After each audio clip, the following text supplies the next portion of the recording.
You don't have a ticket. Someone like you could never understand music. Thanks to my father-in-law and mother-in-law, I found myself at a classical concert venue, but my ticket had mysteriously disappeared. How dare someone like you try to mingle with us? Go home. I was clearly being discriminated against, but the person who stepped up to help me was my mother-in-law. Little did my sister-in-law know she was about to face her own downfall. My name is Betty. I fell in love with music at a young age. Being surrounded by the music I loved was always a joy, but due to my shy and reserved personality, I never really played with others. I just played alone with toy instruments. We weren't a wealthy family, so taking music lessons was out of the question. In elementary school, I eagerly joined the wind ensemble and continued through high school. However, whenever we had to play as a group, I was always the one holding everyone back.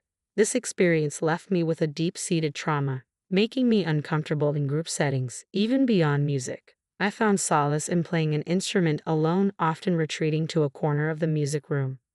My music teacher noticed this and introduced me to a well-known musician who recognized my rare talent. Unfortunately, my parents never understood or supported my passion, as we weren't well off. I often thought that with proper training, I might feel comfortable playing in a group. However, due to our financial situation, that was never an option. Eventually, I gave up on pursuing music professionally and settled for enjoying it as a hobby. When I received my first paycheck as an adult, I went to my first ever classical concert. I was a big fan of a particular family of musicians whom I deeply admired. The tickets were expensive, even for the worst seats, but I decided to go for it, thinking it might be my only chance. I had no regrets. The experience was worth far more than the price of the ticket, and I left feeling deeply satisfied. I'd love to go again if the opportunity arises, but I can't afford to buy expensive tickets regularly. I contribute a portion of my salary to my family and need to save for my wedding as well. Regarding marriage, I'm just waiting to meet someone who feels right. After working for 3 years, my parents have started hinting that I should think about my future. In the past, people usually marry in their late 20s to early 30s. My mom married my dad around that time too. Nowadays, personal choice is highly valued.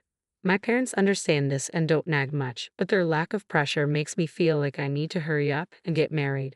Even after getting a job, I'm still shy and introverted. I've been invited to group dates by female coworkers, but never really talked to anyone. Just considering going on a group date is growth for me, so I decided to start with online conversations through a dating app. I met a guy who loves music, and we hit it off online. After exchanging messages for a while, he asked to meet up, and I agreed. When we met, I was stunned to realize he was one of the members of a famous musical family I admired. People might wonder why I didn't recognize him from his profile picture, but who would ever think it was actually them? His name was common enough not to raise suspicion. I figured if he knew I was a fan, he might turn me down, so I kept it a secret at first. Eventually, I opened up about my shyness and discomfort in large groups. He said, "I feel the same way." The more we talked, the more we connected, and we decided to get married. When I finally told him I was a fan, he said he was honored and his smile was radiant. Things were progressing smoothly, and we set a date to meet his parents. His family members were usually busy touring, but there happened to be one day when they were all home. Nervously, I entered his house and waited for his parents. His sister-in-law entertained me in the meantime. She said, "As you might know, we're a musical family. If you can't play at least the violin, you're not really part of the family, you know." I was in trouble. I had never touched a violin in my life, let alone played one. The school band club didn't have room for violins. Just then, his parents stepped in and said, if she has musical skills, any instrument will do. But his sister-in-law insisted on the violin. Then he said, "Mom, don't we have a practice violin? Can we borrow it?" And added, "Please give Betty and me some time for a quick lesson." His mother agreed. "Why not? It'll be interesting to see what you can do in about an hour with a string instrument, especially a violin." I wasn't confident I could make a sound in just an hour. "But trust me, Betty, you'll be fine," he said. I took his word for it and asked my mother-in-law if she'd lend me her violin. He had a practice room, and we spent an hour there. It was my first time with a violin one-on-one. Honestly, I was terrible, but "Twinkle, Twinkle, Little Star" is a song I know well, so imagining it was easy. I focused on putting emotion into my playing since my technique was non-existent. "You're doing great, Betty," my mother-in-law said. Just making the sound on the violin is hard. You've come a long way, especially considering it's your first time. You're giving the music the respect it deserves." He also said, "You move me," and gave me a big round of applause. The only one who seemed unimpressed was my sister-in-law. She probably thought I would embarrass myself and never expected me to win over her mom. As a result, I was welcomed into this musical family and officially became a married woman. My relationship with my father-in-law and mother-in-law is good, but a troubling dynamic with my sister-in-law is emerging. She frequently picks on me, makes snide remarks, and harasses me. She's very pushy and always retaliates if I try to stand up for myself, which I struggle to do, making her even more irritated. The harassment has only intensified. When the family was on tour, there were days when my sister-in-law wasn't performing due to the tour's schedule.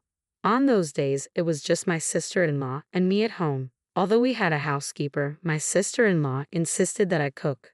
After tasting my meals, she criticized them as awful and poorly made. Even when she asked me to remake a dish, she would throw it away in front of me, claiming she didn't want to eat it anymore. She would even spill soup intentionally. Additionally, she would step on my back or put her foot on my head.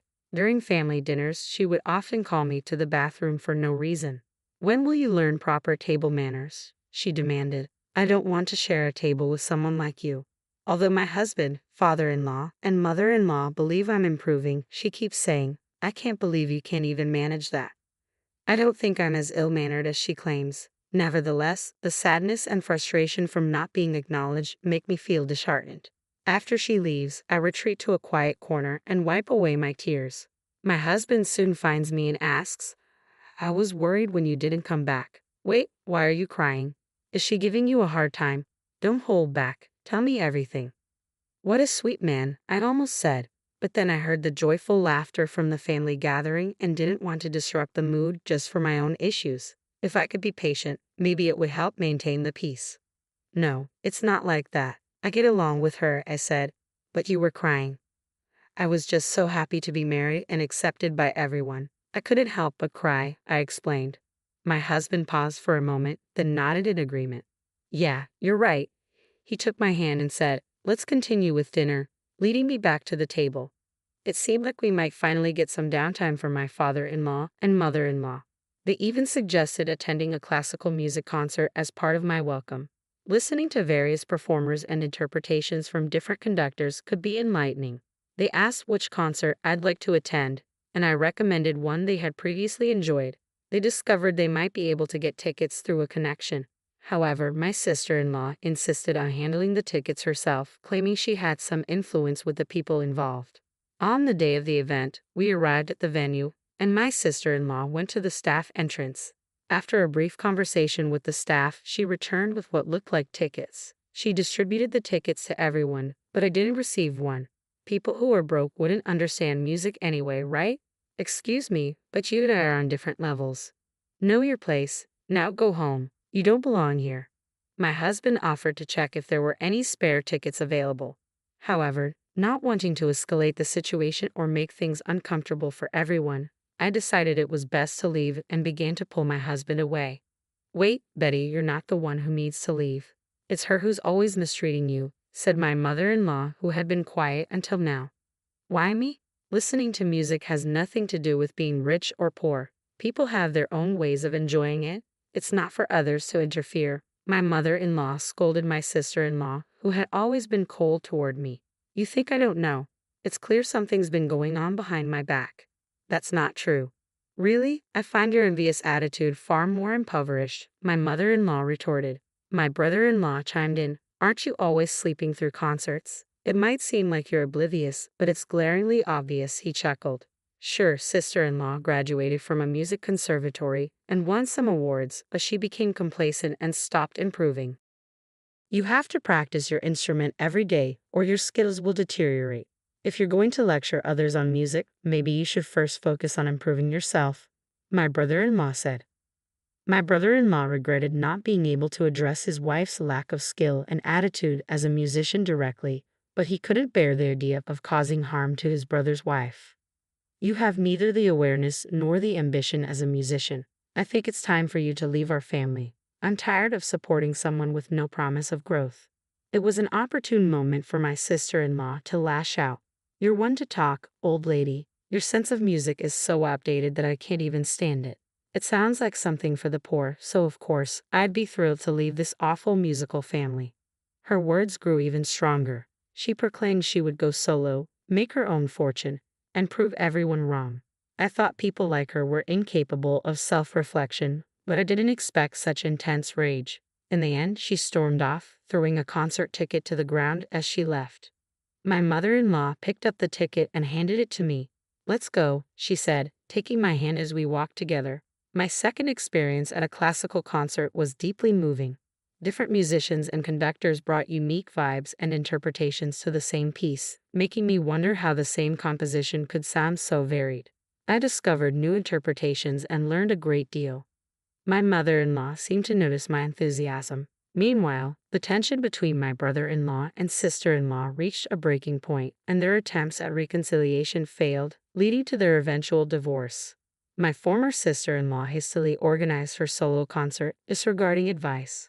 Overconfident, she rented a venue with a capacity of 5,000 people, a size rarely filled even by popular classical concerts. Unsurprisingly, ticket sales were poor, and she ended up buying many herself to make the hall appear less empty. Unsold merchandise left her with a warehouse full of stock. Her second solo concert fared no better, attracting only a handful of attendees. Lacking both talent and a likable personality, she faced widespread online criticism. Unable to pay her staff or cover other expenses, she quickly fell into debt. Her street performances were met with harsh comments like, "You're terrible, stop annoying us," and even resulted in water being thrown at her. My mother-in-law suggested that I should receive professional music training, given my apparent talent. I was both surprised and delighted by the idea, though I felt it might be a bit late to start learning an instrument. However, it seemed like an opportunity I had thought I had missed was presenting itself once again, and I could hardly believe it. I was told I could choose the instrument, and I'm leaning towards the violin, especially since my husband has been helping me with it. My mother-in-law found an outstanding instructor renowned for nurturing many skilled violinists. I even began accompanying the family on their concert tours and assisting behind the scenes. Every day feels blissful as I immerse myself in music and notice my improvement. My current dream is to perform a solo with my husband at a